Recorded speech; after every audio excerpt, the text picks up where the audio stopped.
Unlearn, A Practical Guide to Business and Life, the Audiobook Part 1 by Anubhav Srivastava. Why you should be reading this book.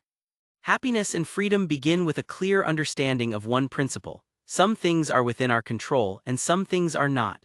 It is only after you have faced up to this fundamental rule and learned to distinguish between what you can and can't control that inner tranquility and outer effectiveness become possible. Epictetus, ancient Greek philosopher. Most motivational advice only works if the people receiving it are hyper-talented or super lucky or both. But what about the average Joe or Jane? For them, most advice that is peddled is simply not that useful. When the advice seems to work for someone and gives them statistically extremely extraordinary results that cannot be consistently replicated, it is usually because of survivorship bias. Our society and the media focuses on the one person who succeeded following that advice, supposed to be proof that advice works, but ignore the 1,000 others who failed following the exact same thing with the same sincerity. Several years ago, I shared some motivational advice myself, through my movie Carve Your Destiny, through years of interviews with super achievers. I'll talk about it more in the book. Now, don't get me wrong, a lot of principles that motivational books or movies talk about are good in principle and do work to a certain degree. However, the world is uncertain, the world is ever-changing. World does not bend to popular advice. In fact, popular advice is being pushed out to conform society to a set of beliefs that are taking people in a direction that clearly doesn't work for 99.9% of people. I am not saying that motivational books and movies are worthless. All I am saying is they only tell half-truths. They share the incomplete picture. They absolutely ignore the variables of randomness and make you believe everything good or bad in your life is a result of your choices alone. Go into the deepest, truly philosophical books from thousands of years ago, whether it is Eastern scriptures such as the Bhagavad Gita or Western works from the ancient philosopher Epictetus and the Roman Emperor Marcus Aurelius. They all talk about one thing: some things are out of your control, and if you want a peaceful life, you better stop obsessing about what is out of your control. You are in control of your actions, but not always the result of those actions, and there are far more factors at play than your own will that will decide what you get out of life. In fact, if you take this one step further, you should realize that even the thoughts originating in your mind are not always your own. They don't just happen when you want them to arise, but often arise within a certain dictated framework. Let me explain. In some ways, our minds have some similarities to AI models of the current era. Just like AI, we are trained on large sets of data and facts fed by our operator, the society and world around us, and our thinking is limited within the current evolutionary constraints of our own brains, just like other animals cannot possess the cognitive capabilities of a human. To think beyond this framework is almost a superhuman task, truly demonstrated by only a few known people in history, the Buddha being one example. In other words, the one who is blind from birth has no idea what seeing feels like. For readers who may have a harder time grasping this, let's use a popular Hollywood analogy. You cannot understand the Matrix while being within the Matrix. Coming back to my point that the idea of us being in complete control of our destiny is false, let's examine when this started. The idea of individuals being in control of their destinies gained significant popularity during the late 17th century and continued through the 18th century. The subsequent Industrial Revolution further reinforced these ideas by emphasizing self-made success and personal agency. They do motivate people to take matters into their own hands, but taken to the extreme, they have surely done more harm than good, because it divided the world into winners and losers, regardless of whether they deserve to be. So my view on motivational books or movies, including my own Carve Your Destiny. Hey, I was really young at the time, so cut me some slack. They can be good building blocks or serve as basic learning, just like you learn basic math and arithmetic when you are really young. But if counting numbers is all you know even when you are old, and refuse to see the truth in anything beyond what was taught when you were young, you, my friend, have failed to grow in life. Also, motivating certain kinds of people and telling them they can all be winners is pointless or even unethical. For example, motivation won't increase the odds of the number of people cracking an entrance exam. The number of selected applicants will always be the same each year no matter how motivated the aspirants are. And if they are different, it will be because of government, organizational, or university policy changes. So motivating a huge group to crack an entrance exam is pretty much pointless, because whether you motivate them or not, there are always going to be far more failures because of the very design of the process. Despite these exams being a zero-sum game, for one to succeed, countless others have to fail. Blind motivation still causes a huge number of people to waste several years of their life that they will never get back. Changing your views does not mean you are flip-flopping. Changing your views in response to new evidence is the basic prerequisite of progress. In fact, I will keep updating my views in the future as well if new evidence emerges. If you are constantly trying to be less stupid, or if experience tells you that you are wrong, every few years your perception of life will change. There may be some segments in the book that may sound motivational. Rest assured, I have only kept them because I actually have discovered some real value in them. In my training keynote speeches, I now restrict my motivational bits only to things that I believe actually work. Like the old phrase goes, don't throw the baby out with the bathwater. In other words, accept what works and reject what does. No matter how intelligent the human mind is, it is going to remain ignorant unless it acquires new knowledge. The caveat is that the knowledge should be accurate or at least closer to accurate than it is nonsense. This is why I will suggest you to avoid getting all your information and knowledge from popular media. Social media. Social media works on algorithms that manipulate the visibility of information. It is not necessary that the most popular viral post is the most useful. On the contrary, it may be the most worthless but simply pleases social media algorithms. It is far better to exit the framework of social media algorithms and instead define your own, by choosing what you wish to learn about and then actively seeking books or courses on the same, while again remembering that books on the bestseller lists do not always contain the best information relevant for you. Only reading books on the bestseller lists or purchasing the popular products means replacing social media algorithms for society-promoted algorithms. Always dig deeper if you wish to get closer to the truth. Also, perhaps far more important than getting the right information is to get rid of the wrong information. That information may have been fed by popular sources such as the environment, our society, our parents, schools, social media, most popular best-selling books.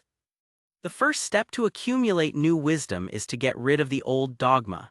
Giving up junk food completely gives you more benefit than eating a salad in addition to your junk food. A piece of lettuce in a burger doesn't make it healthy because you are still consuming junk, so give it up. Don't treat anything as dogma, and anytime you see repeated evidence to the contrary, be willing to update your views. Even if you don't learn anything new from this book, but if I can help you get rid of the wrong knowledge that has misguided you for so long, I've done my job. If you read through its entirety, you will either totally love this book or totally hate it. One thing is for sure though, if you have a critical mind, you will certainly never look at society's advice on success and achievement the same way again. You must want to burn yourself up in your own flame. How could you become new if you did not first become ashes? Friedrich Nietzsche. How you should be reading this book. This book is meant to serve as a reference guide to a variety of topics. You can go page by page, which I recommend for the first reading, but you can also directly visit points that most interest you. Still, to deeply capture the soul and retain message of this book in the long term, I would recommend you to go page by page.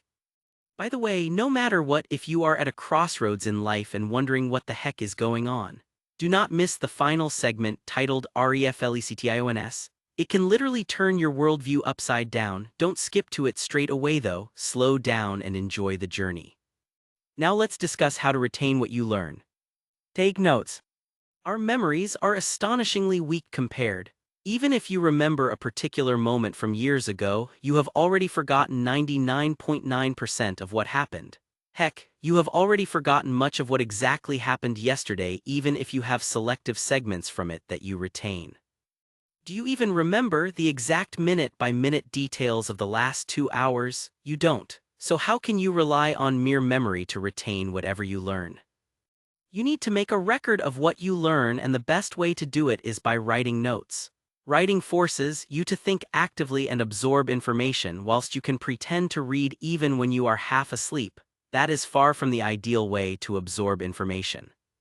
2. Feed it immediately into some place where it won't be lost. How often have you read the notes that you have taken unless they are for some kind of exam preparation? The answer is very few times for many people and 0 for most people. Most people take notes home and throw the notepad into the trash can in a few days. You need to make sure there is a record of what you learnt that is very hard to erase. The best way to ensure actively that there is a record of what you learned is to type it all into an electronic or digital device, or anything that is more permanent than a notepad that is headed into the trash can soon. Simply write the parts that you most resonate with in a digital reference document that you can refer to again and again.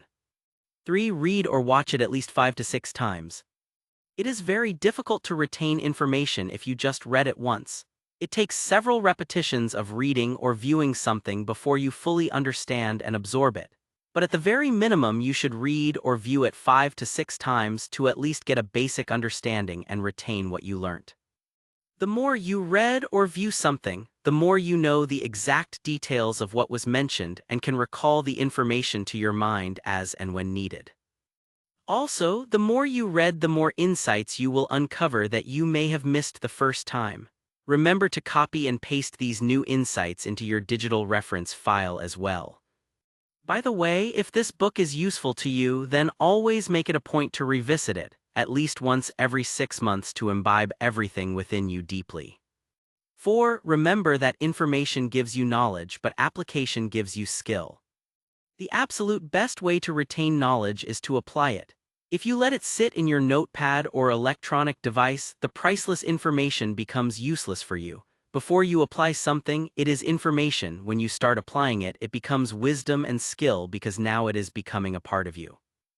Many people learn martial arts, but they forget all about martial arts when it comes to a real-life fight. On the other hand, people who are highly trained martial artists would use the skills they learned during their training during a real-life fight. Why is that? The reason is that the former haven't applied what they learned enough to make it their second nature, while for the second group, what they learnt has become a part of them because of constant application and repetition.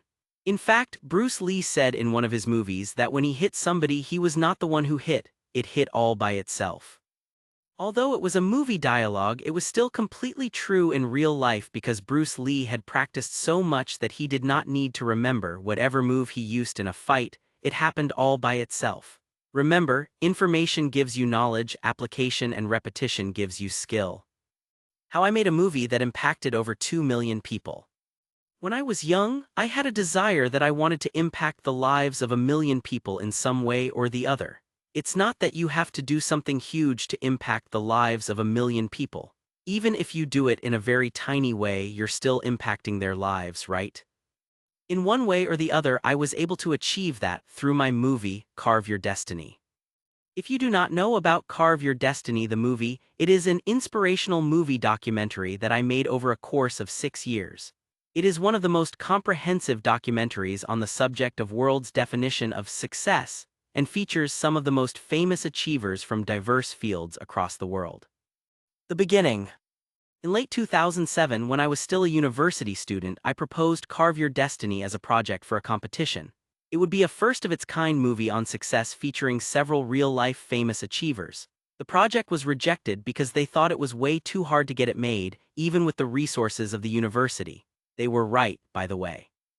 Being filled with self-belief, I decided I would make this on my own. People laughed at me in front of me and also ridiculed me behind my back because they thought I was being a crazy fool and I would fail. I didn't have any contacts or the money to get this made. In retrospect, I think I was indeed a crazy fool, but sometimes you need to be a crazy fool to learn things you just wouldn't learn otherwise. The struggle to get interviews. People were sort of right. I was turned down by most celebrities. Most said no because I did not belong to any big media house, so according to them it was a waste of time. Some of the assistants of these celebrities laughed at me. Many appointments were canceled after months of speculation. Some were canceled on the day of the interview when I reached the spot. In one instance, I actually traveled all the way to England even though my father was sick to interview a British author. He canceled the interview once I landed. This story is in the film. I faced over 300 rejections over a course of 4 years, but I did manage to get around 20 famous people to agree for an interview. The process was excruciatingly slow because I had no contacts and was also completing my education at the time. Because the project was taking so long, people started laughing behind my back again because in their eyes if the project had not been completed in 4 years, it means I had given up. But of course I had not. The struggle to make an impactful film. After 4 years, I decided I had enough interviews, but interviews are not enough for a film. You need to tell a great story to impact people, but I had no filmmaking background, so I studied storytelling and decided to write a script that would dramatize certain elements and integrate the interviews. I spent 6 months on that. I realized what I had come up with would look like nonsense on the screen. I junked it. 6 months wasted. Another failure. I then decided to construct a story out of the footage I already had instead of shooting a drama. I learned video editing on my own and spent the next 1 year trying to nail the right story with my footage. After 1 year, I had a rough version of the film which I thought was a masterpiece. I invited a small group of people to my house to critically review the film and see if they enjoyed it. This process is called a test screening. Not a single person clapped. Most were quite bored and one looked terribly sleepy. It shattered me. Did I waste 5 years of my life for this? I truly felt like giving up. After all, everything seemed like a waste. What was the point of it all if nobody appreciated it? But then I realized if I succeeded in making a great film, I could set a great example for people who felt extremely disappointed and down in their own lives. So, I tried again. I got the feedback I needed, made the necessary improvements, integrated more stories from history and invited people again. This time the feedback was better but not great, so I repeated this process again and again. After 1 year of these repeated improvements, when I presented the final version, many people in the group stood up and clapped. I knew I had finally nailed it. After 6 years of work, I had come up with something I was proud of. The struggle to promote the film. So the film was made and was absolutely loved by most of the people who liked inspirational movies. The struggle was over, right? No. How do you actually get it out to people so that most people watch it? I had 3 realistic options.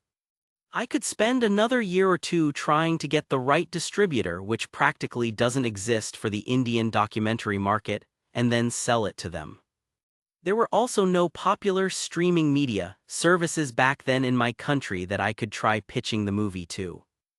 I could submit to film festivals with the hope of getting awards and spend more years on the festival circuit, getting my film reviewed by people who weren't even my target audience. Besides, I did not make my film for awards, I made it for people who needed it. So the third option was that I could release it for free on YouTube. So, after making the film a paid product for a few months and recovering some of the costs, I decided it was time for the movie to be released for free so that it could reach and impact the huge numbers of people I had hoped it would.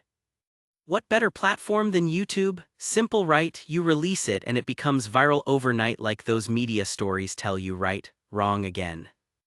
Millions of videos are added on YouTube every day. To stand out, you need to be brilliant or you need to be so bad that you become worth talking about.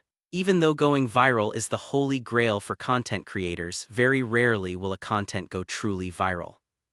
To go viral, in other words, accumulate 1 million views or more in a very short period of time, you need to have the right content and then 1. Spend a lot of money promoting it. This is an option only for big production companies or people with big money. An independent content creator in most instances cannot afford to do so unless they are willing to take a big financial risk.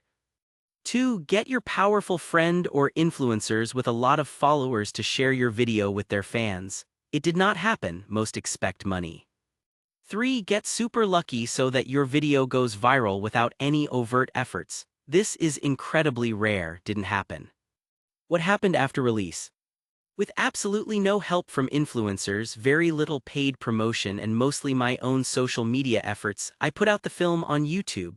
And no, it did not go viral overnight, but something beautiful did happen. I saw people leaving comments on it about how inspired they were by watching it. A filmmaker from Brazil dubbed this film into Spanish and Portuguese for Latin American and South American audiences. I started receiving emails from people every day from people telling me how much they loved it. People who were going to give up on their entrepreneurial dreams wrote to me that they were going to keep pushing on because of what they saw in my film. Students who were about to give up on their dreams of getting into their dream university wrote to me and said they would keep trying because of my work. I received emails from people with serious life-threatening diseases who said my movie gave them the courage to keep fighting and win back their life.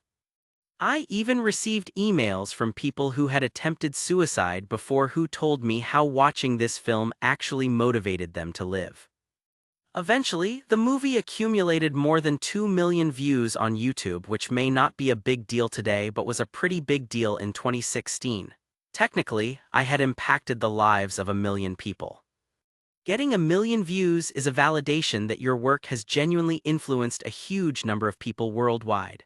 But then, some terrible videos have got over hundreds of millions of views and are also technically influencing people.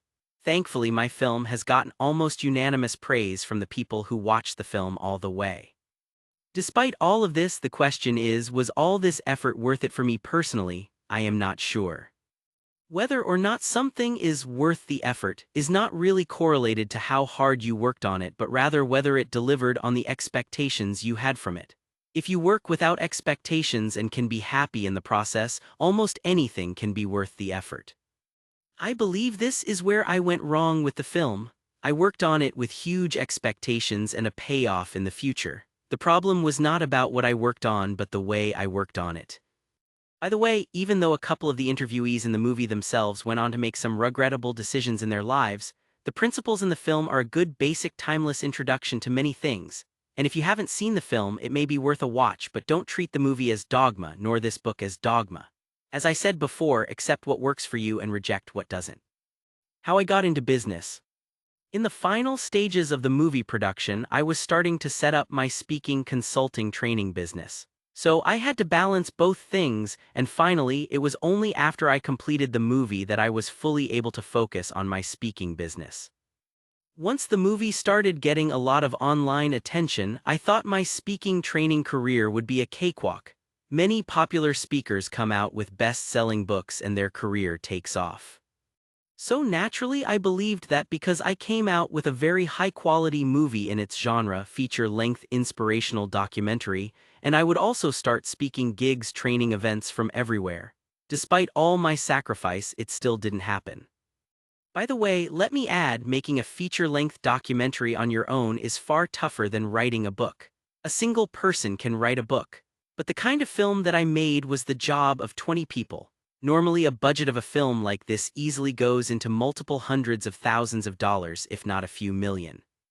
But as I couldn't afford to hire them, I did 95% of the work myself, including concept research, reaching out for interviews, conducting interviews, directing, editing, scripting, narrating, and so on. The film was produced with 5% money and 95% sweat equity. I recently watched my film again after many years. While I don't now agree with all the things talked about in the movie, it is evident the work I put in was huge and technically as well as storytelling-wise very high quality, and I stand by that even today. Only a crazy fool could have pulled it off, winking face. That is why I was also very disappointed. I thought that I put in this huge effort and everybody said such good things about the movie, but at the end, I was still stuck. Imagine, the film has over 2.5 million views on YouTube and still none of my clients came as a result of that film. People are hosting podcasts with famous people today and getting millions of views and building their brands. Imagine I was doing that 15 years ago. Clearly you can do the right thing at the wrong time. So, success is not just about hard work or being a pioneer or pursuing excellence, but also a huge list of other variables, including the right timing and right resources. My life was turning out to be like the Linkin Park song lyrics. I tried so hard and got so far, but in the end, it doesn't even matter. However, whether it mattered or not, I still had to make a living. I had to begin the process of emailing people again. Earlier it was for interviews, now it was to businesses pitching the work I had done and how I could help them. While the movie did not help me as much as I wanted, at the same time, it still gave me the credibility for people to take me seriously when I approached them. When you approach somebody and you send in a proposition, 90% typically ignore you, maybe even 99% depending on the time of the year, relevancy to the market and the marketing medium used. The remaining 1% are then going to evaluate as to what makes this guy credible to help me. Maybe the movie helped me get the credibility, but then I had still had to fight hard for every speaking gig, as if the movie didn't even matter. I had to do quite a few low-paid and even free events in the beginning. What was the point of spending 6 years making a movie then? Anyway, I had no other option, so first I switched my market from end consumers to businesses. Then I basically tried to get into the mindset of a business owner as to exactly what a business owner would want.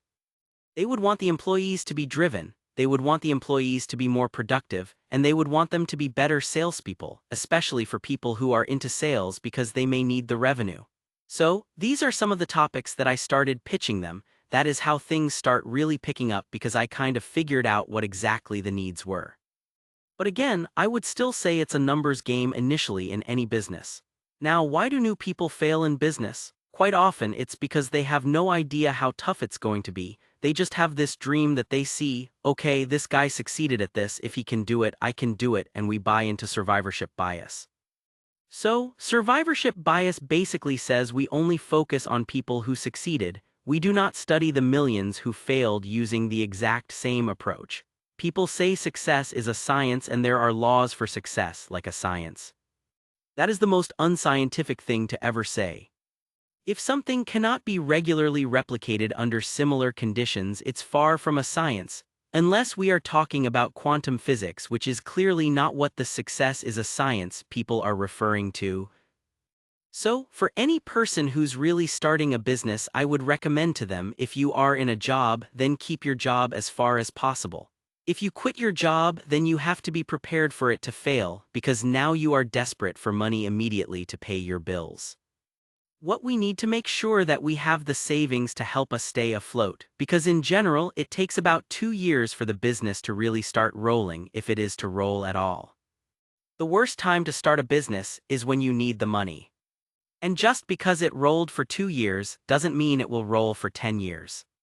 Every year you may need to adapt to new and upcoming macroeconomic changes. People often overemphasize on the importance of goals, particularly in business. They say if you do know where you are going, how are you going to get there? They say you need to fix your mind and set your destination and get there within a certain time, otherwise you are a failure. But business can never be likened to going to another physical destination, because here, the destination is not static, it is constantly moving around randomly. It itself keeps changing its position and coordinates depending on what's happening in the world. So what worked in 2019 may not work in 2020, and what works in 2023 may not work in 2025, and so on. This is especially true if some revolutionary shift happens. We have already seen two in the form of the COVID pandemic that destroyed physical speaking businesses and artificial intelligence that is disrupting intellectual work. So in that sense, you have to be realistic and may very well have to adapt every year to stay relevant. On the other hand, most people are so blinded by mindless motivation and seeing exceptionally lucky anomalies that they are like, I'm going to quit my job and in 2 months I'm going to find an investor and in 3 months I'm going to go public. Needless to say, they have set themselves up for failure since the beginning. Over the past 10 years, make it 15 if you count the time I spent on the film, I would like to believe I have learned quite a bit about starting and executing a big project with minimal resources, practical aspects of business, working in the trenches, maintaining a profitable business from inception, making the business survive a global pandemic in an industry that was completely hammered by it for years, adapting and pivoting to new models, and continuing to do so even today. With no external funding, profitably and luckily debt-free. I may not have a huge turnover, but I live a pretty decent life in my eyes at least and sleep well at night. Over the years I have gained countless insights and have had a ton of realizations, while keeping my own business running and training and consulting hundreds of clients from varied industries. The first half, the business and career segment of this book, will share with you exactly that.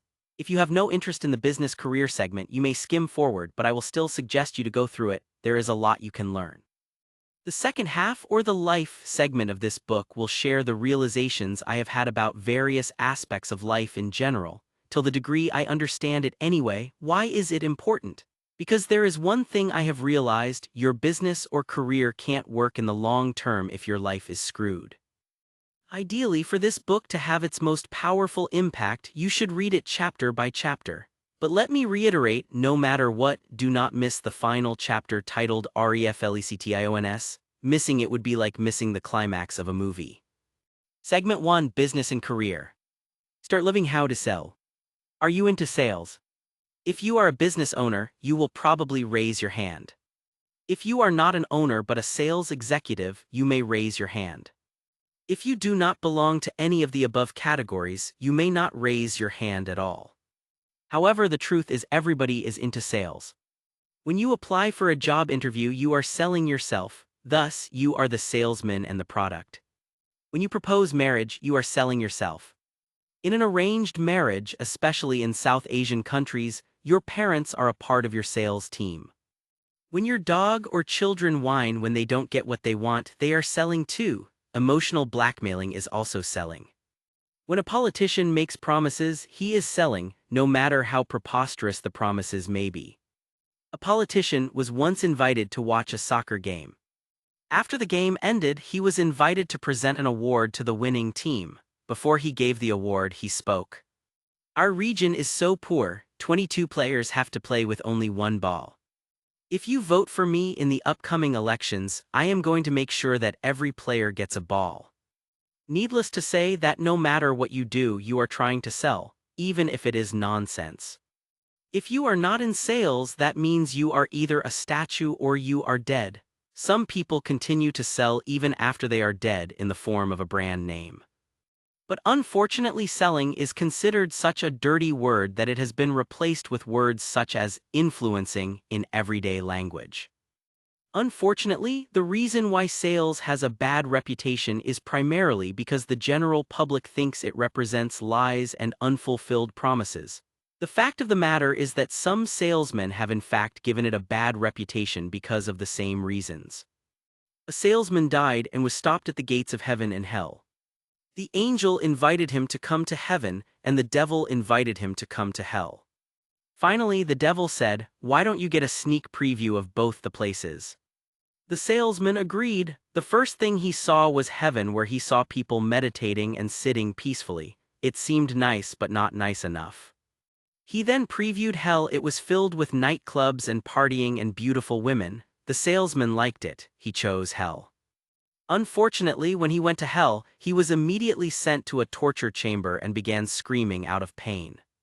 He screamed out to the devil, "You promised me all those amazing things, but you put me in this horrible chamber. You lied." The devil replied, "Oh, that's just like your sales demo. No wonder sales has a bad reputation. But we need to understand that it is not the car that causes the accident, mostly it is the driver. The same car can be used to make travel a lot easier as well when in safe hands. Therefore, there is nothing wrong with selling. Sales makes life better for both the seller and the buyer. Bad salespeople give it a bad reputation.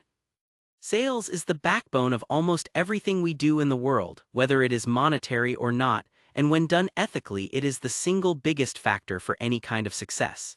If you know you can provide value to someone or solve a big problem of theirs, it is your duty to sell it to them, and it is your right to be rewarded fairly for it. So, while people may think of sales as a dirty word or may even be scared of the humiliation and rejection, the fact of the matter is that embracing and getting great at selling plays a huge role in determining what you are able to get out of life in almost all fields. Embrace being a salesperson. How to start and keep running a profitable business. First, you have to be very clear on what kind of business you want to set up. Because the business that venture capitalists fund is hugely dependent on factors outside your control. And even if that happens, then you have to succeed in the market, which in itself is absolutely cutthroat, and success often relies on countless variables, and who gets the most funding for the longest time. So that is actually not a very predictable model. That may be a predictable model for the venture capitalist, but that is not a predictable model for a founder, definitely not a first-time founder who is not already hanging out with the VC network, or does not belong to some university with an extremely strong alumni network of VC-funded entrepreneurs. I'm talking about a more predictable model for setting up a generally profitable business, which in the best case will create an asset for you that can deliver a huge ROI compared to the resources invested, in the more average case may eventually give you a decent living, and in the worst case, will not riddle you with debt but instead give you countless skills that you can apply later in life. First things first. Never start a new untested business idea on a loan, especially as a first-time entrepreneur. This is something our older generations often used to do. And they used to lose it all, and then they eventually had to sell everything they owned to pay off that debt. There are so many sad stories, sob stories, where people have set up something on a loan and for the rest of their life the family has to struggle. There's a concept called bootstrapping. Bootstrapping basically means that you don't need to spend a lot to get your business going. You don't have to buy land, you can rent it. You don't have to buy a machine, you can rent it. You don't need to have an office space today in the most expensive of areas. You can actually work from home today also, depending on the industry. You don't need to have the most expensive chairs. You can actually buy secondhand stuff. There's nothing wrong with that. So what I'm saying is bootstrapping basically means don't focus so much on spending on things when you don't even have any income coming in. Your goal should be to minimize your expenses, rent whatever you can, even buy secondhand stuff. As a first-time founder with limited funding, try to start a business that is not capital-intensive if you wish to improve your odds. Do not spend too much money. Until the point that your business starts generating a good income, it is not wise to put in everything you have into it unless it is absolutely necessary. The fact is that a new business is a massive risk. Statistically, more than 9 out of 10 businesses tend to fail eventually. Do keep in mind that 80% of statistical data is questionable though, including the one in these brackets. Jokes apart, putting in all your savings into an untested business model just because it is your dream is a massive financial risk. Even the businesses that do not fail often take a lot of time to get going, unless you are lucky enough to get loads of clients straight away, which rarely happens if you are very new to the industry. Every dollar you put into the business has to be recouped in some way, and that it may take a long time to do so. In the meanwhile, you still need to run your family, don't you? Unless you have outside investors, you are better off putting aside the bulk of your money as emergency savings until your business starts making money. Don't blow it all away on a business that may not work. Do not spend too little money. Just as it is a bad idea to spend too much money on an untested model, it is also a bad idea to be overly frugal so much that it gets in the way of predictable growth of the business. If your time is worth more than the money, or if there are people or tools that can do the same things you are doing much better, it is wiser to spend money and get things done faster and better. You don't have to spend on the fancy stuff, but spend on the functional and utilitarian stuff that is crucial to the core of your business if you want to see it grow. As a rule of thumb, anything that is contributing to growing your business profitably while saving your time is worth the money. Run from the wrong customers. It is undeniable that sales are crucial to the growth of any form of business. But you cannot expect everyone on earth to be a client. Some people are much easier to sell to than others. For example, if you are a classical musician, you will have an easier time selling to people who actually appreciate classical music as compared to selling to rock music fans. Then there are some types of people who give more trouble than the sales they provide. These kinds of people simply won't be worth the trouble in the long run. Let your competitors deal with them and have their headaches. Focus your efforts on providing value to the customer that gives you the most value in return. At the end of the day, a customer that gives you more stress than money is not worth it. Get out of the customer is king mentality. You are a partner of the customer. You provide something of value and get paid fairly for it. The customer gets value in what you do, and that's why you are paid. No one is doing each other any special favor.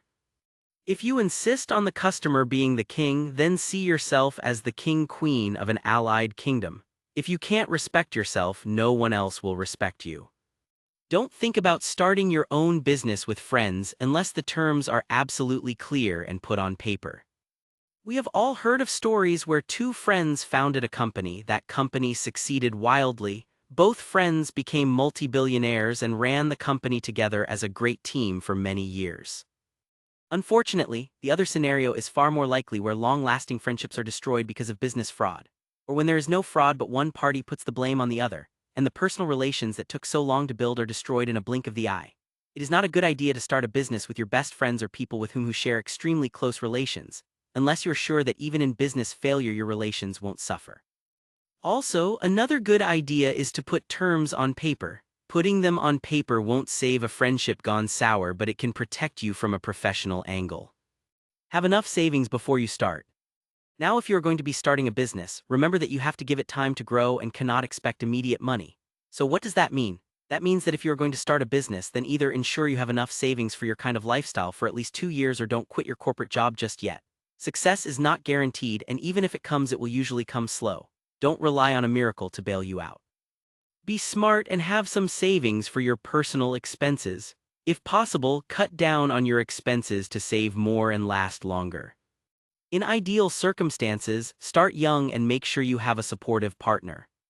Also, it is a good idea to start your business while you are still young.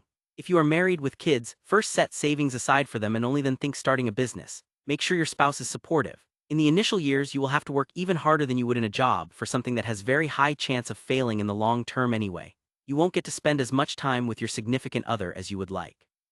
This time is also going to be tough because of the uncertainty surrounding money, which can create problems in even some of the best relationships. So start your business when young and single. If you have a significant other, make sure they are supportive. How not to be financially destroyed in business. Recently, during one of my training programs, I was asked a question by a lady. She said a friend of hers started a salon business just before the pandemic. She had a vast corporate experience of 20 years and took heavy loans to start her business. Unfortunately, the COVID pandemic led to prolonged lockdowns and completely destroyed the lady's friend's business. She said her friend kept talking to her, telling how unlucky she was. She asked me, was she really unlucky, or was there something else going on? I said her friend's startup failure and subsequent financial problems were a result of bad luck, but also bad research about startups and bad financial planning. It was bad luck because she started her business just before the pandemic, and the pandemic has been cruel to most businesses with the exception of large companies in the tech, healthcare, and FMCG/e-commerce space. It has been particularly cruel to those businesses that rely on a physical crowd. So that was purely luck. Where she went wrong was that she did not do her due research.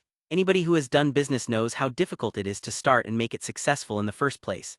But the first 2 or 3 years are even more difficult. This is because in the beginning you are trying to find a successful business model that actually works. You don't have predictable cash flow. You have no proven business model that will ensure you are profitable. Even if you are starting a salon business which you claim is a known business model, it is still an unknown business model for you unless you know the ins and outs of the industry. Just because you have a corporate experience of 20 years does not mean you necessarily have the knowledge of operating a profitable business. The business world is way harsher than you can ever imagine. Most businesses shut down in a matter of a few years. Where she went wrong big time was that she took a loan on an untested business. You never take a loan on an untested business idea. Statistically, based on questionable data, 95% of new businesses fail eventually, but 100% of the times you have to pay the loan back, unless you manage to disappear somehow. So to answer her query, her friend was unlucky because she started a business right before COVID. But had she done better research on new businesses in her industry and not taken a loan on an untested business idea, her losses would have been much less and she would have been able to exit the business without it denting her net worth. Instead, she will now be stuck in a big debt trap for many years. In business, if you exit a losing proposition on time and can live to fight another day, that in itself is a positive outcome and gives you a chance for future success. A simple strategy to greatly lower risk in business. Before we get into how to lower risk in business, the most important thing more than anything else is that you have to get very good at sales. Typically, most people in the world have been taught that being salesy is a bad thing. If somebody says that they are pursuing sales as a career, it's not looked at in a very admirable way. People look at the salespeople in a very negative way, and that is because the perception is that they are there to just pester us. But the truth of the matter is that if you don't know how to make a sale, you will never succeed in business or in any professional practice. The world reasonably respects marketing folks, they don't respect salespeople that much. But ultimately, marketing is brand awareness. Sales is converting that brand awareness into money. So, you actually need the second thing more. You need to be able to convert that brand awareness into money. Also, remember, if you wish to make money, you should preferably sell to someone who themselves has the money. So how can we lower our risks while selling or running a business? Before you even start creating a product, go approach people. Ask, I am making this product service, would you be willing to pay for it? And when I say people, not your family, not your friends, approach a sample of people in your target market. Go approach 1,000 people. You can also run online ads. Say that, I am coming out with this particular product. Do you want to buy this product? And even if they say yes, don't believe them. don't believe them because they will say yes today but they will not buy it tomorrow. Business tip: never believe market research when the customer doesn't have to pay anything. What you have to do is you have to make them commit to something called a pre-order. A pre-order basically means that you tell prospects, I'm going to come out with my product or service, let's say, 2 or 3 months from now. But if you place an order today and you actually give me money today, then you can get a 20% discount when the product comes out. If you pay in the future, it will be full price like it will be for all the others. But if you pre-order, you can get a 20% discount. If you don't want to give discounts, which I generally don't recommend anyway, you can give them other incentives that add value that won't be there for the mass market. What this does is that if people are willing to buy something today that is not developed, but they're ready to buy it now for an incentive that means somewhere or the other, they are ready to pay for the product, and this you have found out even before creating the product. But the problem that happens is that a lot of business owners spend years creating the product, and when they launch it in the market, nobody wants to buy it, and that's why most fail. If testing online, approach 1,000 people through Facebook ads or any other medium. Get them to pre-order something. Sell your proposal that, okay, I'm creating this product, it's going to come out in a few months. If you order today, you get a certain discount or additional value that the mass market won't get. If enough people are ordering, that means your business can work because people are willing to pay for it. And if nobody's willing to pay for it or very few people are willing to pay for it, then junk that idea and give the money back if you took any. Don't use that idea because it's going to waste your time and it's going to waste your money. Rinse and repeat this process with a new idea until you find something that works. That is how you completely lower the risk of any business. Here is a quote from a very wise man that illustrates this point. Fortune actually favors the cowards way more than it favors the brave, but the cowards never get the attention and the most of the brave are already dead. Sir Anubhav Srivastava lived till he was a coward, died when he tried to be brave. When starting your own business, treat the first year as a hustle phase. In the first year of your business, you ought to treat it as a hustle phase. Do not go after immediate results. I am not saying that you should not be result-oriented. You will get feedback from the market and consider that as result. In other words, you have to try, observe, and correct repeatedly. If you make a lot of money in the first year, great, but don't bet on it to start dishing out a full-time income in a couple of months. The truth is that a lot of businesses take almost 2 years to properly get going, and here we are counting the ones that even become successful. Most businesses shut down within a year or two because their owners found the journey too tough, got bored, lost interest, or ran out of cash. In the beginning, you really do have to work hard so that you can realize what is worth working hard on and what is not. If you happen to get some success, over time shift focus to what works and completely let go of what doesn't. You will find your time frees up. Use it to learn new skills, strategies, upgrade your thinking and processes further. In the beginning, you need to do everything because you simply don't have the money and need to understand the basic skills of everything. Later, you need to be able to outsource or automate or leverage everything. On hiring full-time employees when your business model is unproven. If you are setting up a business or thinking of setting up a business with no proven business model and are using your own funds, do not rush to hire employees. Doing so will ensure your business dies before it has a chance of taking off. If you're starting a business and looking to hire someone, here is a guideline to follow. For most jobs, before you hire anyone else for a specific role, learn to do it yourself at least at a basic level. If you yourself don't know about the area you are hiring someone else for, how the heck are you supposed to keep them accountable? You will either end up with incompetent workers or worse, be duped by frauds. Most businesses do things the other way around. All their funds are used up in paying employee salaries while generating very low sales, and soon they fail, bankrupting the owner. Here are some of the steps you should follow in the early stages of a business with an unproven business model. 1. I will repeat this one final time. As far as possible, avoid starting a business on a loan on an untested business idea. A very small percentage of businesses succeed in the long term, but you need to pay back the loan 100% of the time. 2. Generate sales yourself at first. If there are no sales even after 1 year, try a new business model. 3. If you can generate sales, get subcontractors to service those sales. 4. Use automated systems or SaaS, software as a service, tools for all clerical tasks that can be automated. 5. For clerical tasks that cannot be automated, get someone part-time. 6. Finally, when sales are predictable and come in month after month, only then hire a full-time employee. There, I saved you all a lot of pain. Of course, if a venture capitalist has funded you, you can ignore all of the above. Your business can still fail, but at least you personally won't go bankrupt. Don't make your business completely reliant on a social media platform, unless you are that social media platform. In most cases, it is a bad idea to be a social media influencer or content creator that is completely reliant on it for money. If you depend solely on social media algorithms for your incomes, you have completely handed over control of your business to someone else. Sooner or later, you will be in for a rude shock because algorithms change every day. Even if you are supremely talented at hacking social media algorithms and can keep up with such changes, this is a sure recipe for burnout. Instead of trying to focus on what is changing every day, focus on what won't change. We are in an era where an influencer pushed by social media algorithms is taken far more seriously in comparison to someone who has actual credibility on the topic they are talking about. Everybody is a content creator today, and most of them aren't very good. Being a content creator is so easy that everyone can do it, and if everyone can get into something, the probability of you making it big sustainably in the long term is even worse than making it big in the mainstream entertainment industry. In the mainstream entertainment industry, you may have to compete with hundreds of thousands of people in your country region.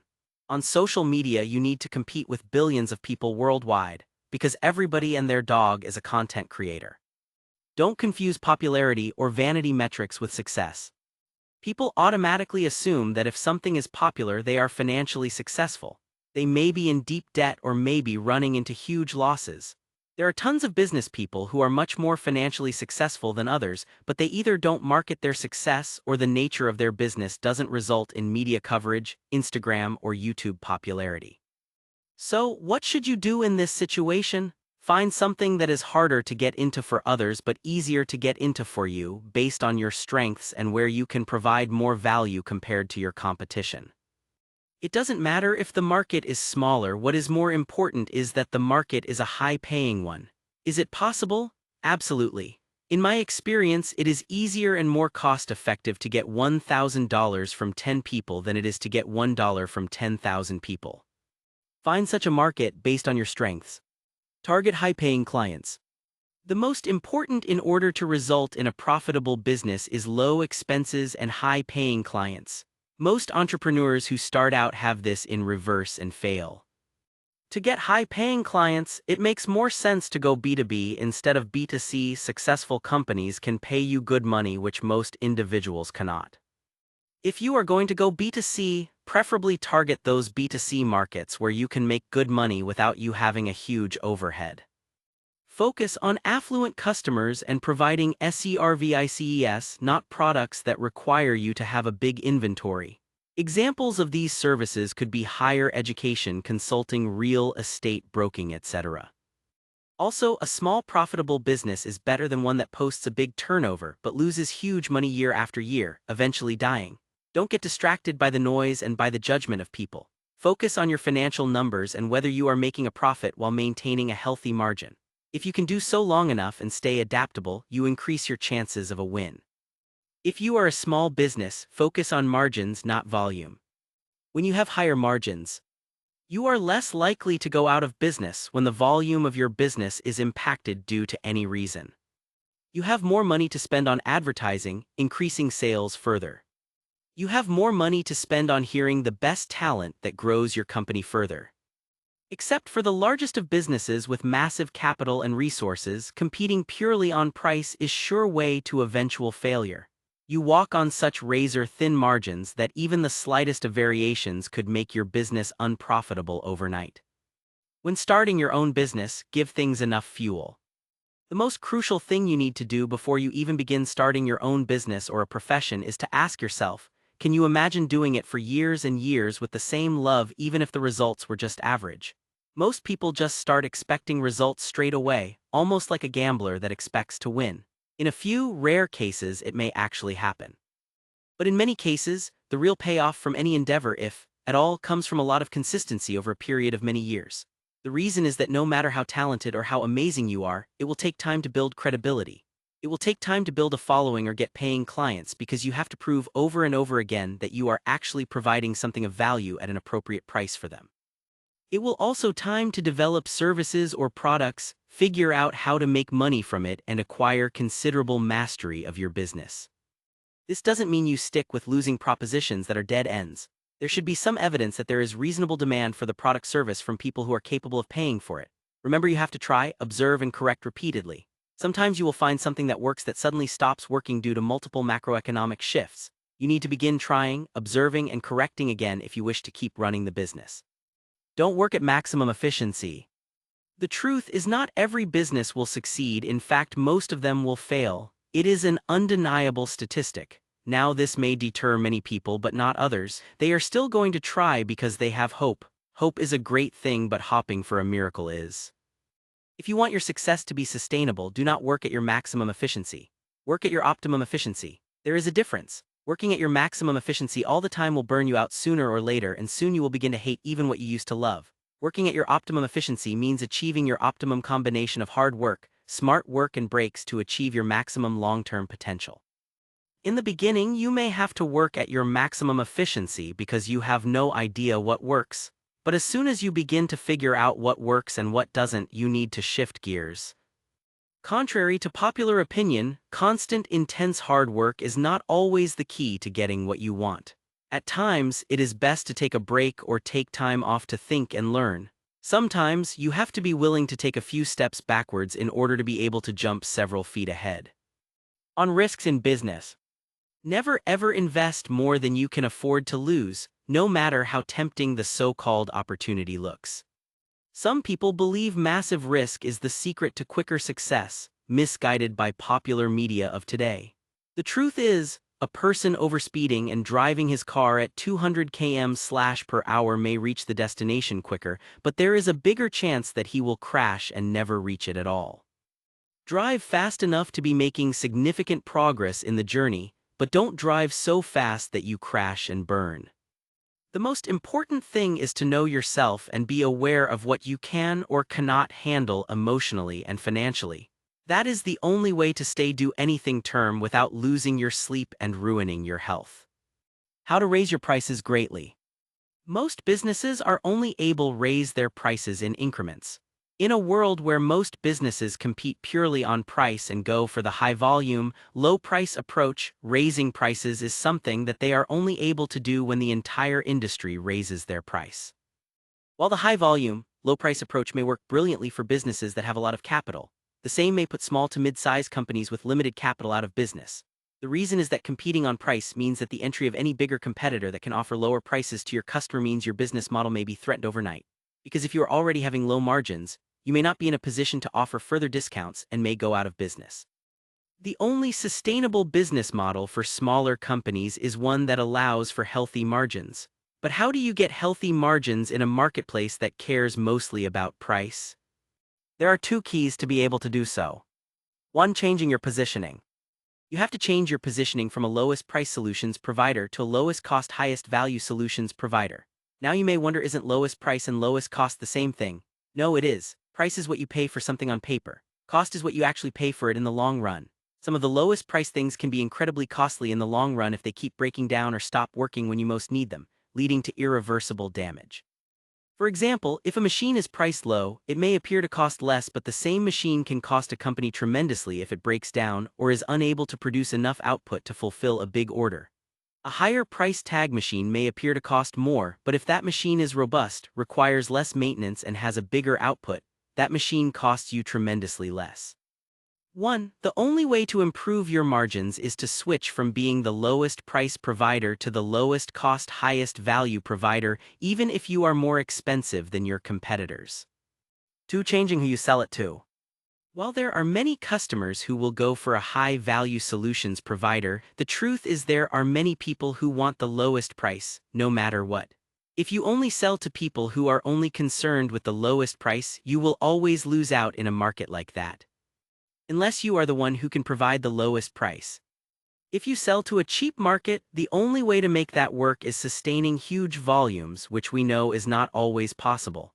Also, cheap has nothing to do with how much money they have, as even some customers with the biggest pockets can be tremendously cheap and be only concerned with price, not cost.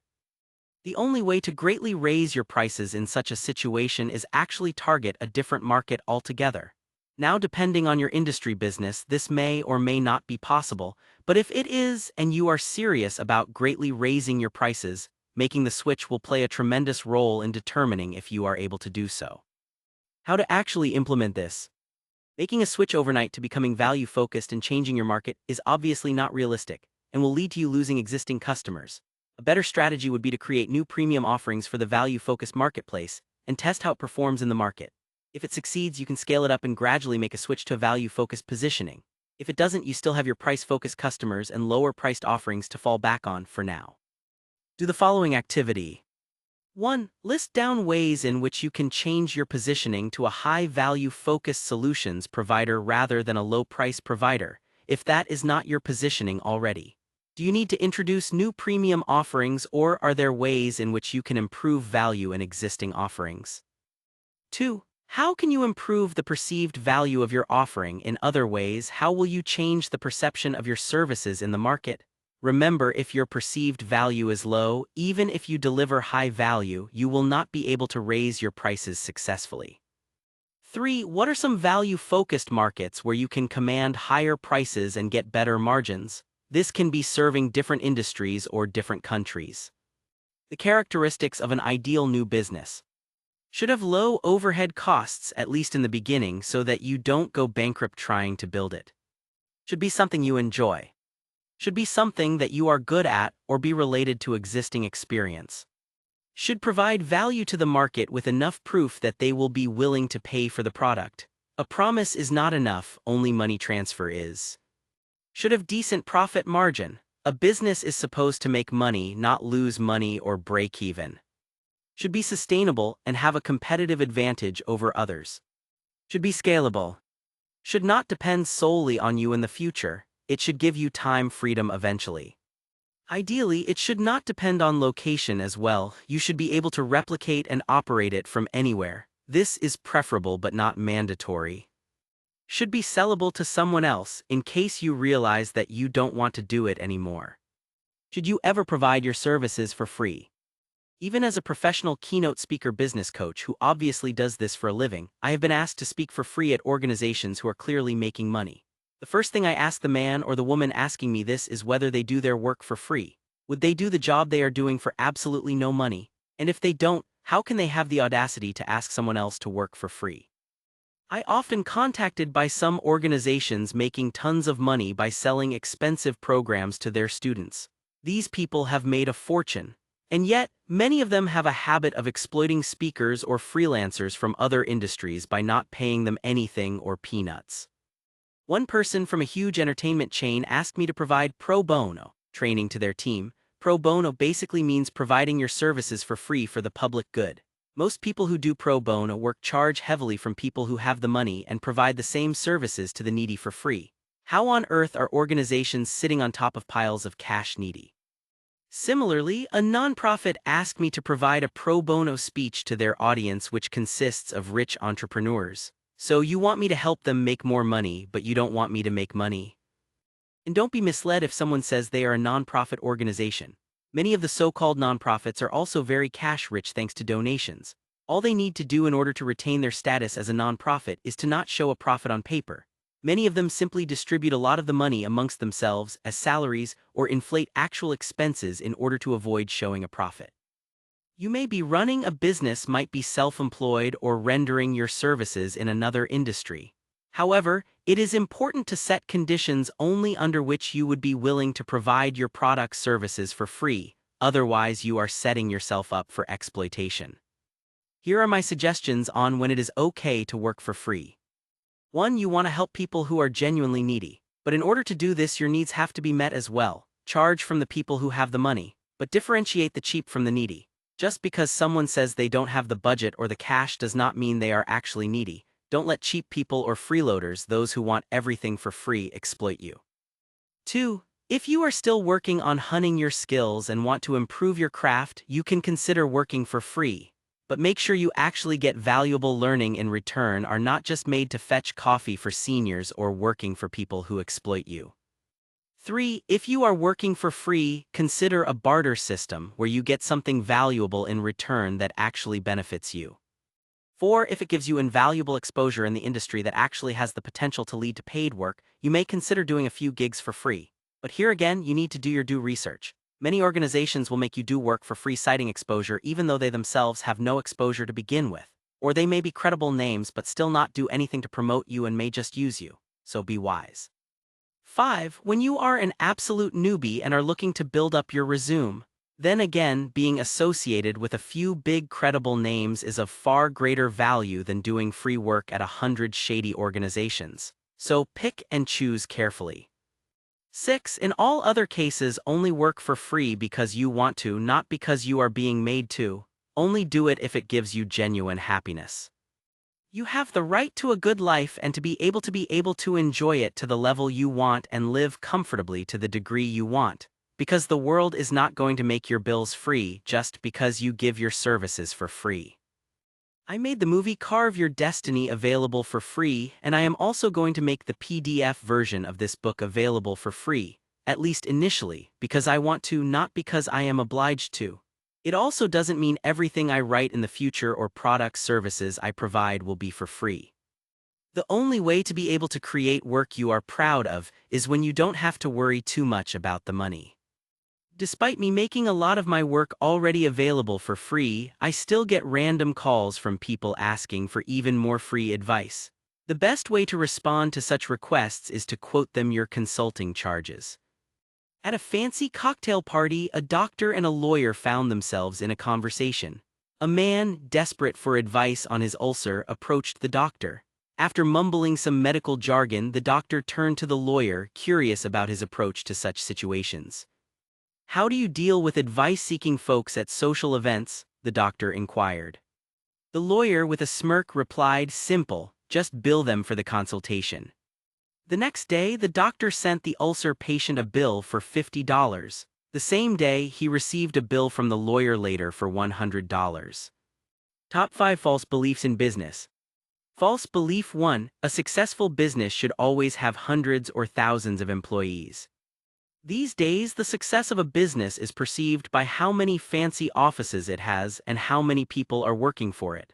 Of course, this doesn't pay any attention to the fact that the same business may be posting growing losses every year with no recovery in sight. The objective of a business is to turn a profit, not to be bloated. The more bloated a company is, the slower it is, and the more trouble it gets in if sales slow down. Quite often, what many companies accomplish with 50 people can be accomplished with 10 people armed with the right technology.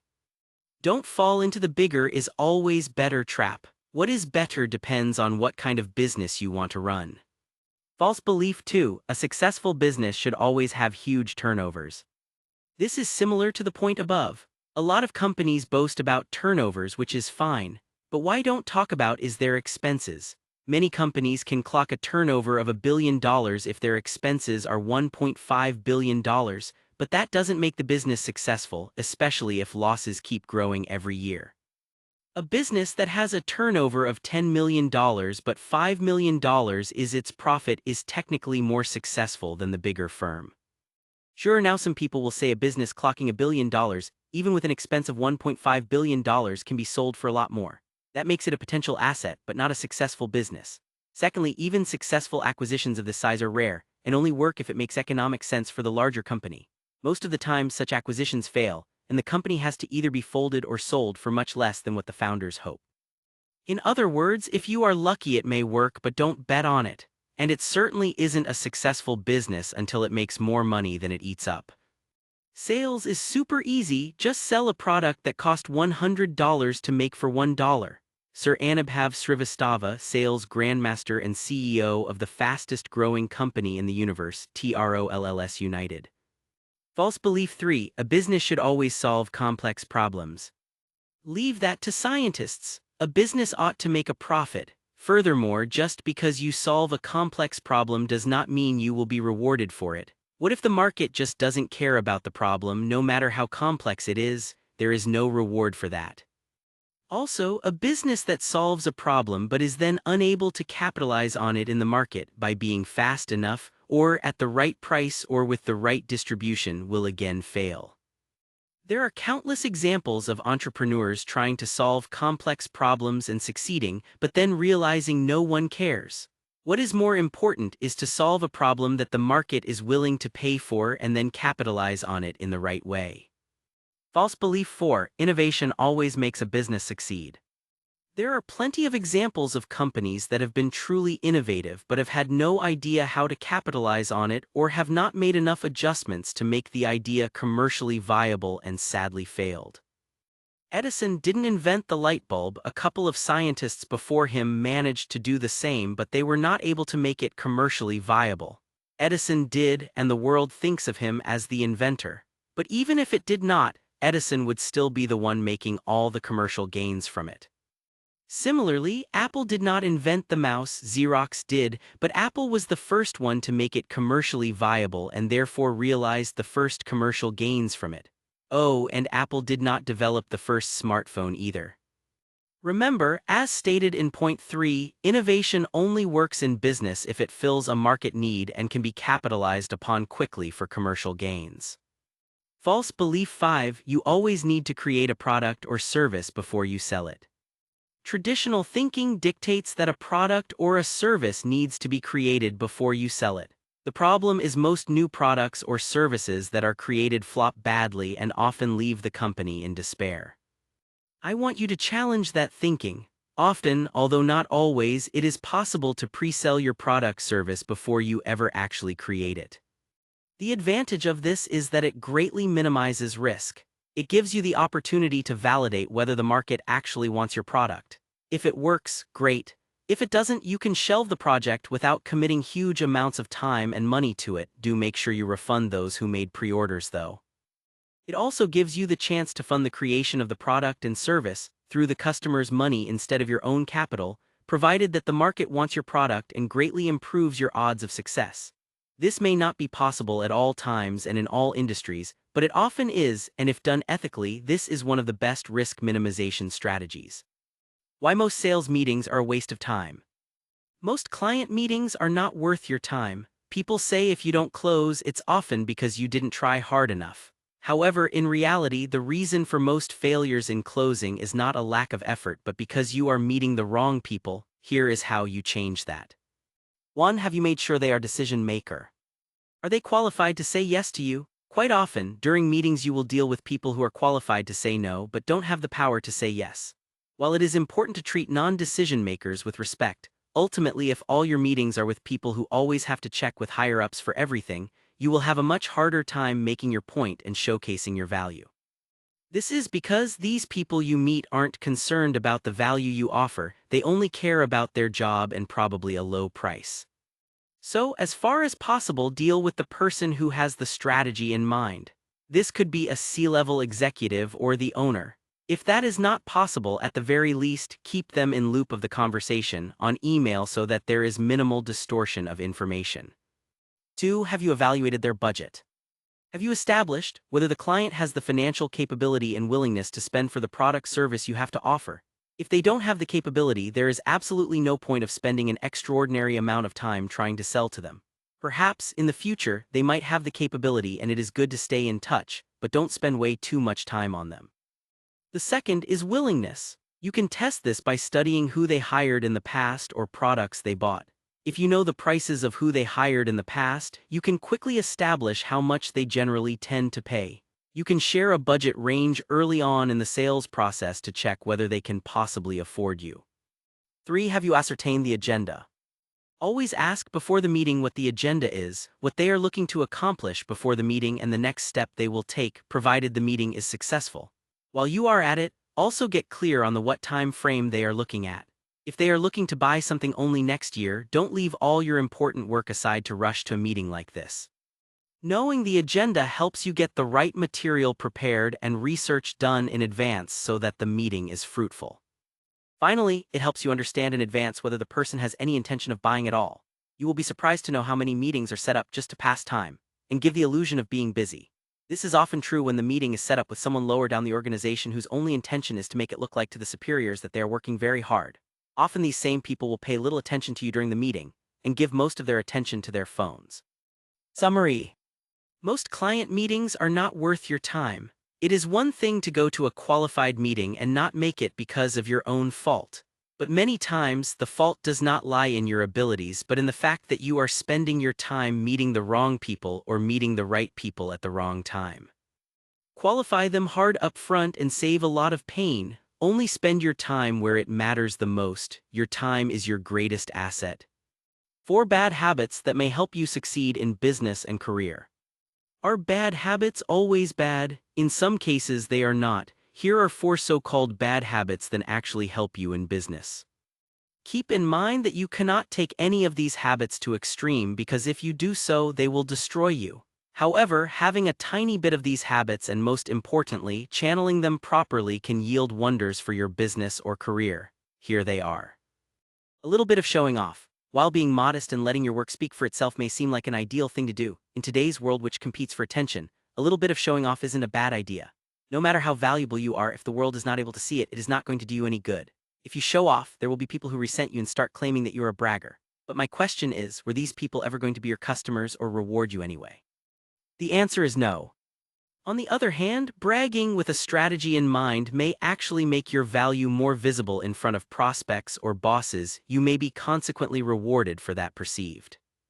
Just keep in mind that the perceived value of yours is backed by real value, as without it the rewards will never last. Restrained anger. Anger when taken to an extreme and in the wrong direction can destroy people. There are instances of people taking rash life-changing decisions in a fit of anger. However, ironically, a state of constant restrained anger when focused in the right direction has made people way more successful than they could ever hope to be without it. Whether it is bad childhood experience, humiliation at the workplace, or a relationship going sour, that chip on your shoulder constantly drives you.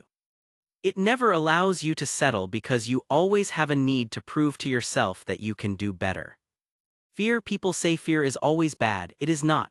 The only fear that is bad is one that paralyzes you and forces you into not taking any action. That sort of fear gets people killed. However, there is another sort of fear that is so powerful that it propels people to success, at least materialistically. That fear is the fear of becoming too comfortable. That fear is the fear of becoming mediocre. This sort of fear doesn't paralyze you. On the other hand, it inspires you to take massive action, pursue excellence, and never settle for anything less. Intelligent laziness. This point may seem in complete contradiction to the above 2 points, but a little bit of laziness can also do you a lot of good. How, you may ask? Well, here is how. People who believe the answer to everything is just pure hard work and determination are the kinds that will set out on foot even if their destination is hundreds of miles away. They will tire themselves out and yet achieve nothing. The lazier person will try to find the efficient way of achieving the same and determine priorities. If saving time is the highest priority, they will book a flight. If saving money is high on the list, they may book a train or a bus. But either way, they will utilize a system that helps them get the job done instead of relying on pure hard work. Of course, these are just analogies, but applying the same slight laziness in business will help you avoid drowning in frustration and make you reach your goals much faster. 2 radical changes to make your business more profitable. Consider making remote work a more regular feature. Obviously, this depends on the industry you are in.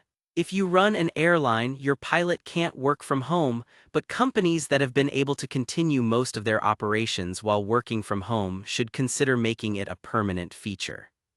There are only 2 ways to increase profits: either increase your revenue or decrease your cost. Working remotely can help with both. 1, because there is no need to spend a lot of time commuting, more time can be put into productive work. More productive work equals more revenue. Of course, a monitoring system has to be put in place. 2, a large amount of money that is spent on office rent, electricity, and a lot of associated infrastructure can be greatly saved. This greatly decreases cost. Working from an office today is no longer essential for some industries. It was relevant at a time when there was no way to do things digitally. Yes, the office serves a place for social interaction and perhaps provides a psychological push to work. However, many companies have reported improved productivity and profits after they started working from home instead of before. Each case and industry is different, however, and you have to assess whether the change in revenue and productivity justifies long-term work from home for your company and whether it is even feasible to do so. Radical tip 2: hire less employees, rely more on automated systems and independent contractors. Having hundreds and thousands of full-time employees has costed companies tremendously in the hardest-hit industries during the COVID pandemic of 2020. You had to give salaries, but you can't run operations. Even when you can run operations, customers are no longer there. This shut down thousands of businesses. To avoid this in the future, move towards automation instead of people. This lowers your cash flow risks and the impact of recessions, pandemics, or black swan events that can derail your business. Whether you like it or not, most successful businesses are going to move towards automating whatever can be automated. In the past, many things could not be done without a large number of people. Today, they can be with a team that is a fraction of that size. Remember that only people that will have job security in the future are those who have multiple skill sets that cannot be automated and have a direct impact on the company's profitability. What if you have automated systems but you need manpower for specific tasks?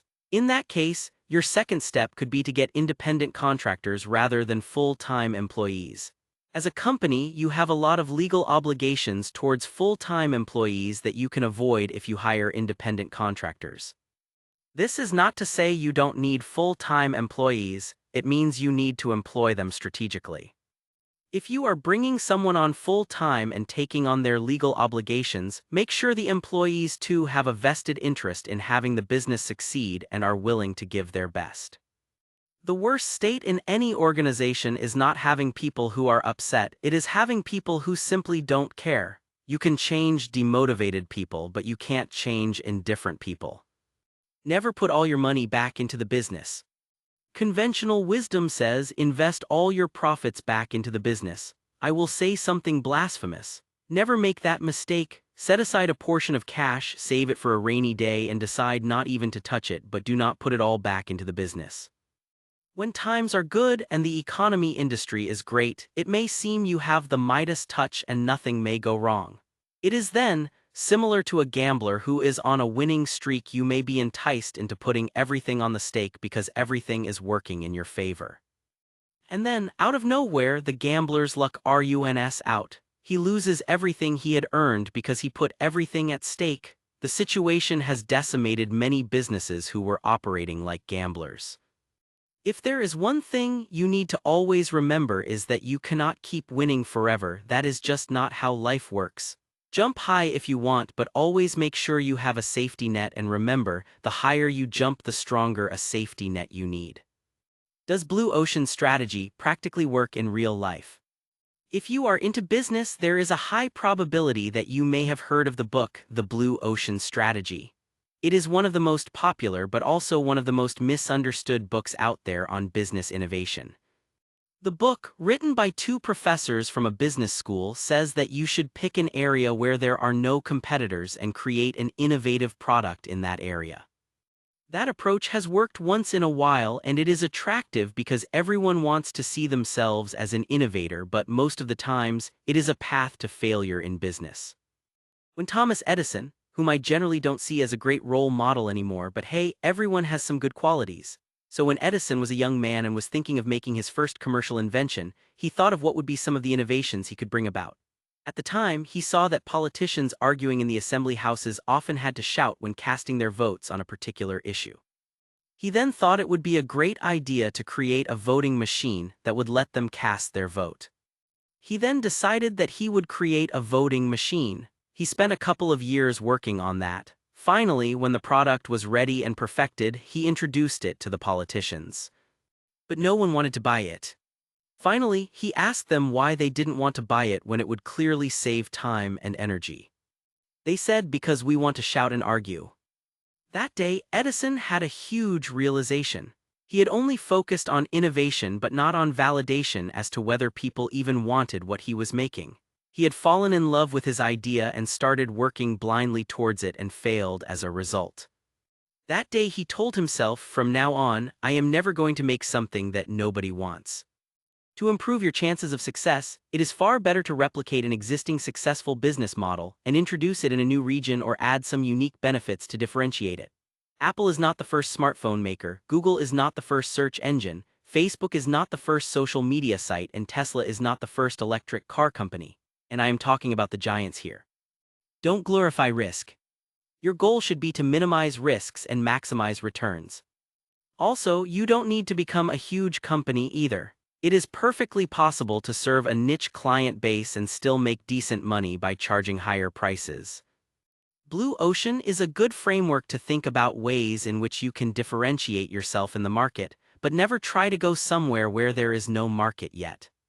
So for the people who say you should always create something that is completely innovative and has zero competition, they are wrong. You are far more likely to fail that way than you are likely to succeed. If you still are not convinced, remember that my film Carve Your Destiny 2 was a literal blue ocean product in its genre. It was a high-quality product that literally had no serious competition at its time. Successful business models, like the nature of life itself, are products of evolution, not revolution. The 10,000-hour rule for mastery is nonsense. A lot of conventional wisdom being peddled by people is absolute nonsense. Let me talk about one of them, the 10,000-hour rule to achieve mastery. They say if you spend 10,000 hours practicing something, you will become a master. Well, this is nonsense. Either you are good at something or you are not. The number of hours spent won't change a thing if you are not naturally talented at it. A terrible singer can never become a great singer by practicing for thousands of hours. The same logic can be applied to many other fields.